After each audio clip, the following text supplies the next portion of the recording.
matter before the court is State of Maine versus Richard Peters. It's Penobscot 23-252. We are being streamed live on the web, both video and audio, with our new equipment. And counsel are present. I'm assuming ready to proceed. Mr. Campbell, can you hear? I'm having a little trouble with hearing on Does that help at all for me? this. Yeah, I think I got it now. That's in my key. Okay? All right. Then I would ask counsel, if you're ready to proceed, if you would start by introducing yourselves by saying your name for the record, together with the party that you represent, starting with appellant. Andrews Campbell from Bowdenham. And you're representing Mr. Peters? Representing Richard Peters, Your Honor. And Mark Rucci for the appellee, State of Maine. Thank you. Then counsel, if you're ready to proceed, Mr. Campbell would be happy to hear your argument. Ready to proceed, Your Honor.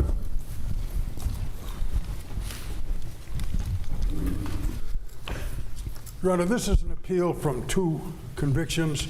First one is hunting over the limit, over one deer. The second charge is possession of an unlawfully of a deer. They're two separate statutes. They were both tried at once.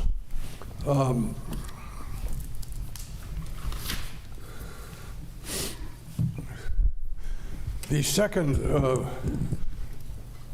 the charge of hunting after a deer was acquitted by the judge after all the evidence was in. So it went before the jury and then was dropped because there was no evidence of hunting. That would be hunting over bait that's attractive to deer.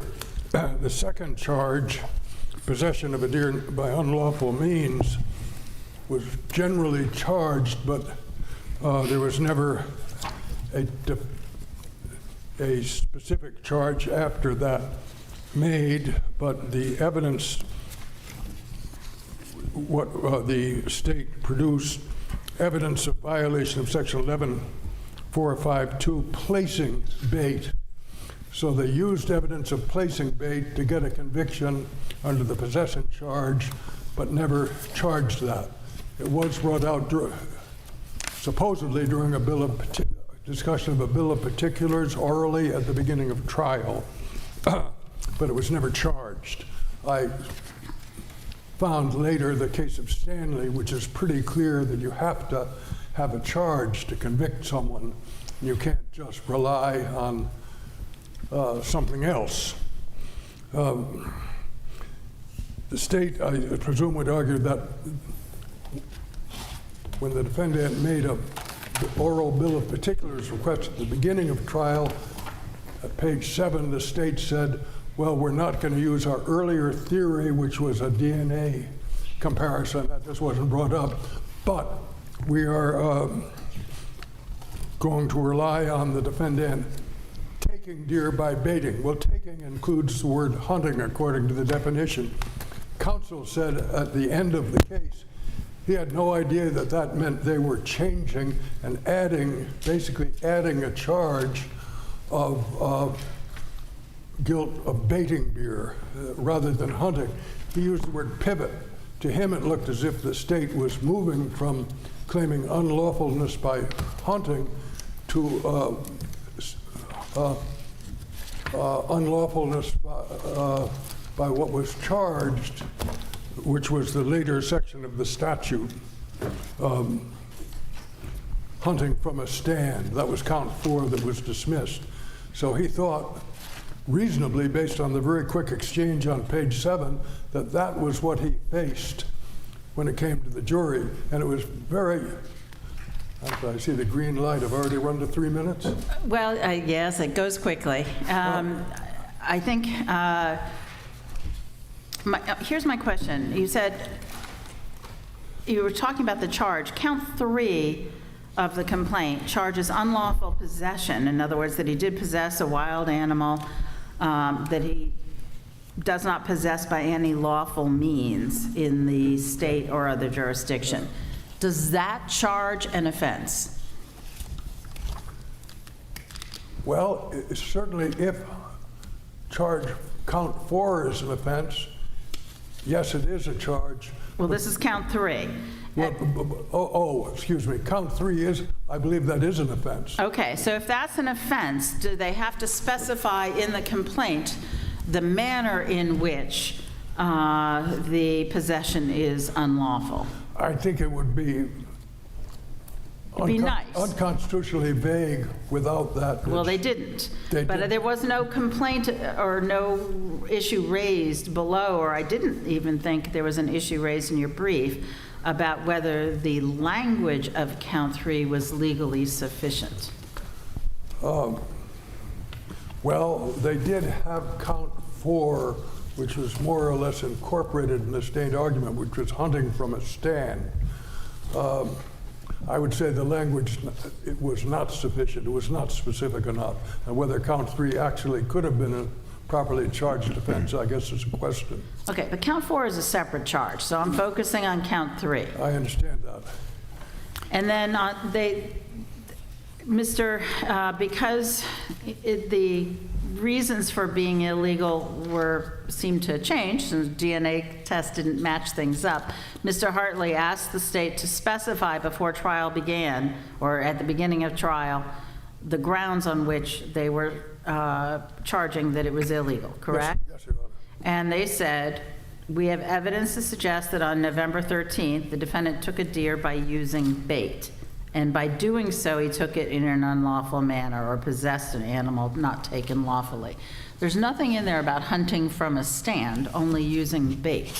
That's the second part of the statute, which includes hunting from a stand. Correct, but he never said that they were basing the count 3 on hunting from a stand. I think that's what he meant when he said there's a pivot. He didn't specify. Defense counsel said there's a pivot, but Yeah. the pivot was because Oh. originally it had to do with matching the DNA, which turned out not to match. I'm sorry, I didn't understand your question. The district attorney did not, He never said anything about that the illegality was hunting from a stand. He said that the illegality was that he took a deer by using bait. I think the defendant thought that meant hunting from a stand because taking means hunting. But he didn't say that, is my point. And so isn't that really essentially, even if Mr. Hartley understood that, isn't that really his problem? I think where that has not been charged, where there's no complaint, it's not his problem because that's merely an answer to a bill of particulars. I don't think he left a formal charge of one part of the statute, hunting, and here the state says they're going to use a different part of the statute, which is not charged. But I think that would have I think you agreed with the chief that count 3, which alleges unlawful possession, it's kind of a broad thing. You look at it, you don't know, well, exactly why is it illegal to possess this? But the defense counsel has, as it's part of its arsenal, requesting a bill of particulars. Correct. And that's what a defense counsel should do. Say, wait a minute, I can't tell from the face of this what you're charging me with, so give me a bill of particulars. So the state did that. And the bill of particulars that they gave verbally didn't say hunting from a stand overlooking food. They said baiting deer. So at that point, they had specified that it's subsection A. What he said was taking a deer by placing bait. Yeah. And that section doesn't make illegal hunting. It makes illegal possession. When you say taking deer, you're implying hunting by definition in the statute. Well, he's possessing beer that was beer. Probably possessing beer too, I don't know. But he was possessing a deer which was taken by an illegal hunting practice, which would be subsection A, which is baiting. The defendant thought it meant the illegal practice was hunting from a stand. We understand that that's what he thought, Yeah. but that's not what was said. Well, all right, even if, I'll agree with you that was said. I think that had to be formally charged. You can't have a formal charge just as to one part of the statute and then bring in the rest of it by the back door. That should have been a charge. That's a separate crime. And instead it's kind of brought in as, it could have been anything that was unlawful. Can I move to another issue? Was there actually any evidence regarding the boots that were found in the defendant's home? Was that actually admitted? The only evidence I saw admitted was the deer hanging up outside the defendant's house. I don't believe there was evidence ever admitted of deer in the defendant's freezer. No, I asked if there was evidence, I'm sorry, of the boots that were taken from the home. Was that ever admitted into evidence? No, it was not, and it was the subject of a motion for mistrial when the defendant requested, when the prosecutor started asking a question about boots in the defendant's residence. If I could expand on that just for a moment. There's all sorts of evidence about tracking and size of boots, which was excluded because of the state's failure to file an expert report. But a lot of evidence got in there about tracking. I think that's where the importance of the apprentice instructions is, which the defendant asked and were also denied, because that would have perhaps explained adverse influences drawn from questions about boots and such, which really were not meant to be asked. Now, the judge here kept out evidence of whether your client's boots matched the footprints in the snow, right? That was kept out. I think so, although it really mystified me what the testimony about tracks were. Yeah, and there was plenty of testimony of tracks going from the house to the hunting site, right? One place or another, I think, to the hunting site. I think it was all very ambiguous. So what the judge excluded, I think the judge said, any testimony regarding a matching That's what he ruled. Yes, sir. of the footwear is out, and I looked through the transcript and couldn't find anything where somebody said, yes, we found the boots in the house and they match exactly the prints in the snow. But there was the implication when the prosecutor, warned many times, asked the warden, well, what about the boots in the home or some, and defense counsel immediately objected. right, and that was excluded, and you got an instruction on that. There was some reference. One of the witnesses started saying, well, there was, smaller boot prints there, and the apprentice hunter is a small woman, but that, again, was... The question got in, but the answer was excluded. And actually what I'm leading up to now is at the end of the trial, when the lawyers are making their comments, the fact that the boot prints got in there, the defense counsel, and you were not the trial counsel. No, sir. But the trial counsel really doubled down on the boot print issue, saying, now what about the boot prints? We got boot prints, what does that mean? And bigger feet, smaller feet, and all the rest of it. So he really kind of pulled that back into the spotlight. I concede that, but I think therefore it was very important that the apprentice instruction be granted, because that would explain rationally the presence of perhaps two sets of prints together. But there was evidence that from the testimony that a supervisor can accompany the apprentice. Yes, That was the evidence. I believe it was from one warden, but no instruction on it. You, in your brief, you suggested that there should have been an instruction that a person does not hunt by accompanying an apprentice hunter on a hunt or by assisting in transporting. I couldn't find any law on that particular subject there. It seems to me like hunting is hunting, whether you're with an apprentice or not. Do you see what I'm getting at there? I couldn't find any case that says what counsel wanted for an instruction. Yeah. There is no law on it. He couldn't find it, I couldn't find it. Maybe there should be, and you're arguing for it here today. It should be for the benefit of the defendant, any ambiguity. I think yellow light is... You have 43 seconds left. Judge, this appeal seems to result in denial of the defendant's opportunity on a remand for alternative sentence. I don't understand, and that's under Rule 38, I think, of the Rules of Criminal Procedure. That seems a denial of equal protection and a penalty for appealing. Is there a constitutional right to an alternative sentencing program? If it's granted to one, it shouldn't be denied. That's a privilege that has been granted, but then to deny it based on right to appeal, I believe is an unconstitutional condition once you have granted the privilege. It can't be simply granted irrationally. And it really makes it almost impossible to appeal if you're an 88-year-old man like this appellant is. Thank you. Thank you.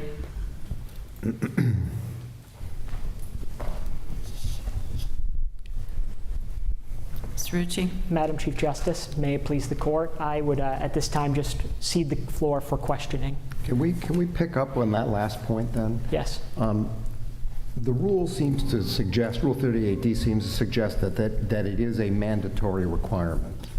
Is there any flexibility from the state's perspective here? With regard to the mandate to turn yourself in? Correct. I have anecdotally seen motions to extend the stay after an appeal when there is a post-conviction review pending. And I've seen, I don't think there's any reason, Your Honor.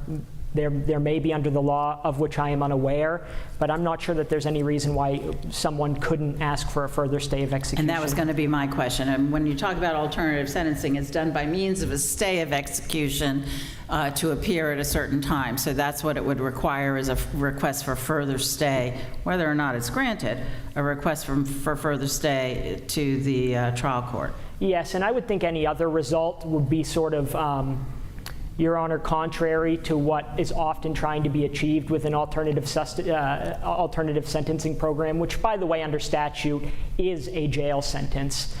So I think it would be antithetical to, purposes of sentencing if someone said, by virtue of your right to appeal, you now no longer have the benefit of the alternative sentencing program. It would also sort of run contrary to the written judgment in the case at that point.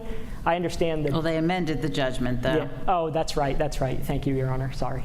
Would you object? Let's say defendant here made a motion to extend the stay beyond the next regular business day after, he's lost the appeal.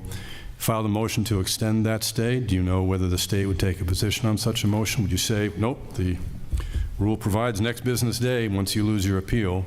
We would not object to that, Your Honor. Okay, all right. Just curious. It would have to be for some amount of time, because these usually run every few months or something like that. Right. I mean, the stay is to the date of the program, so, yeah. So let's get back to the hunting. Sure. I think one of the arguments was the exclusion of the boot track. I understand that the arguments are that it was all excluded and somehow it got snuck in. But let me ask, do you really think asking whether, or some statement about a boot size being small versus a boot size being big is a little different than excluding experts on whether they match perfectly? Was it really? Is there really an error? Is there a problem with saying big, small boots? My first answer to that question would be no. My second point would be that there was, from the state's perspective in reading the transcript, a degree of confusion regarding the bounds of of testimony, how far the state could push that issue. Certain things were match when the court first granted defense's motion. He was saying the state cannot elicit testimony with regards to a match between boot prints or anything like that. And then he reserved ruling on other issues. From the state's perspective, there is absolutely no expert opinion in saying that boot print in the snow is smaller than that boot print in the snow. That is something which any lay person might observe. And the extent to which the court was not allowing that testimony, I read the final ruling to be the court was allowing that testimony. It just wanted to be very careful about the state using defense attorney's words, trying to backdoor in the size of the footprints in the snow, then take the boot prints, the boots which were found on the scene, which never came into evidence, and say, see, draw your own conclusions. But you didn't interpret the judge's ruling as meaning that you could not offer evidence that there were prints going from the house to the hunting scene. I didn't, and I think the judge explicitly said, probably in the second sidebar, that the state had already elicited such evidence, that he did not read or take defense counsel's argument to be that that evidence should be excluded, and that it was, I think he said, probably fine. There was then further objection made that was discussed at length at sidebar, but the issue of whether there were tracks in the snow and whether those tracks were different sizes, to me, was entirely proper. Can I ask you about count 3 and the statutory provision there? It's written kind of weirdly. It's got a negative built in there that kind of turns everything up on its head. Shall not possess any wild animal that he does not possess by any lawful means. So if I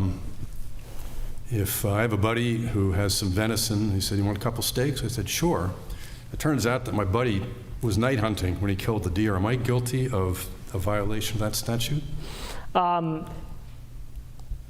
No, Your Honor. I don't. I think that would be an absurd result that's not intended under the statute. It may not be intended, but does it still fit under the statute is the problem. I think, Your Honor, it would be de minimis at that point. I mean, even, under the statutory... Which is a defense. That's different than saying it doesn't fit in under the statute. Right. As a practical matter, I would think it would never be charged, that it would be a de minimis offense. And, although it does appear on its face to potentially be a strict liability crime, I think there is some degree of culpability that is just absent when you're taking venison as a gift from a friend. It would have been better if the legislature said, shall not possess any animal that he took by any unlawful means. I think your first question, you noted that the statute was weird, and I would absolutely concede that, Your Honor. The statute is odd. All right, we'll put that in the decision. There may be a better way to word it, but that's a separate inquiry from whether it's unconstitutionally vague, which was not pressed. But here's the question. When I look at this statute, so, okay, the statute says that. So we can agree that there may be many ways in which a deer may be obtained by unlawful means. Sure. When I read this charge, how the heck am I supposed to defend against this charge? All it says is you didn't possess it by lawful means. Does that mean I got it from a friend who didn't label it? Does that mean I hunted over bait? Does that mean I hunted at night? Does that mean I hunted without a license? Does that mean, it could mean anything. Yeah. Is that an appropriate charge as stated? To answer your question about how you defend against that, Your Honor, I think there are two ways. One would be to make an argument before the trial court that the statute, or that the complaint is insufficient, or that the statute is unconstitutionally vague, neither of which were made at the trial court, and neither of which were argued on appeal. Or you could request a bill of particulars. Or you request a bill of particulars, which is precisely what was done in this case. Could you go ahead and charge under this statute the fellow actually hunted on Sunday night using an illegal bait and an improper firearm? So in other words, you got a whole laundry list of things that are illegal. You just charge that one charge, and you go to trial with your game laws under your arm and say, let's go with this one. In theory, yes, Your Honor. I think that that's the way that the statute is written. It's a separate question whether the statute is sufficient, and one that if this court's going to take up, I would request additional time. I would request further briefing, because I don't think that it was raised, and I certainly didn't brief it in my appeal. I don't think it was preserved. Yeah, I don't think it was preserved either. That's the fundamental issue, yes. I mean, what happened here is under the motion for particulars, when it looked like the count 4 was going south because there was no evidence of the stand, there was a bait and switch by the prosecutor to go to the A version of section 115452 for count 3. but count 3 is a different statute, too. So when you're starting to argue it like it's an A version, where there's no charge for the A version, do you see a problem there? I respectfully, Your Honor, disagree with the premise of the question, because the premise is that the state started its trial on a theory that he hunted from a blind or stand overlooking bait. What the state said was he took deer using bait and therefore possessed deer in an unlawful manner. So I understand that count 4 was charged. I don't know why it was charged. There was no evidence of a stand or blind in this case, and it was, in fact, a judgment of acquittal was granted without objection by the trial attorney. But I do think that from the beginning, the state was saying what he did that was unlawful here, the defendant, was to place bait. I thought that the whole point of the DNA testing was to show that he was possessing a deer different than the one which he validly registered. I think that that was the point of the DNA testing. And it didn't pan out. It did not pan out, correct. Okay. It still wouldn't speak to And that's the pivot that Mr. Hartley was talking about, because until that point, the thought was that he was going to show that he had possession of a deer other than the one that he validly registered. Right. And from the state's perspective, Your Honor, at that point, defense counsel was aware, obviously, that the DNA testing had not worked out because he was the one who raised it at trial. And he was aware of, he had full discovery on this issue. And then he asked for a bill of particulars, and that was didn't have to be granted because the state assented to it and gave a version of events which, from my perspective, sufficiently comported with subsection A of that statute, placing bait during open season. With respect to the forfeiture of the firearm, Yes. statute requires the state to file within a reasonable time a libel action. What's the practice in your office? Does that typically follow a final judgment? Is that filed with the indictment? What's your practice, and how do you read that statute? I'm not sure what the practice of the office is. What I can say for this case is there being no final judgment, there being no suspension that's been enacted at this point, I think a reasonable time can be read to be the period of time after, some period of reasonable time after the suspension is implemented. Whether or not it's reasonable, does it have to be dealt with a motion to return seized property or as a defense to the bringing of a libel? Well, that's my argument on the brief, is that this is interlocutory. There's been no final. It's just like Jacob L., which was the first case I ever argued. Not just like it, but similar. There hasn't been a final ruling as to the disposition of this property. There needs to be either a libel action where the court at the lower court can make that determination, or there needs to be a motion for return of personal property, maybe dueling motions, but it hasn't been dealt with yet. There don't appear to be additional questions. I thank you for the opportunity and would rest on my brief. Thank you. And Mr. Campbell, I understand you reserved a minute. Yes, Your Honor. I believe that the characterization of bait and switch was correct. That's exactly what counsel experienced below. I also think that it had to be, a bill of particulars doesn't make up for failure to charge a separate crime for placing bait. If you're going to have a separate crime under the same statute for hunting, it applies to placing bait.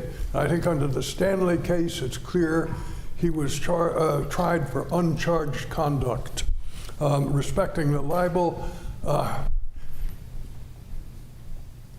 no libel is required when guns are seized in connection with a criminal Well, there's act. no motion for return of seized property filed in this It's case. not required by the, it's not, this, But isn't that how you tee it up?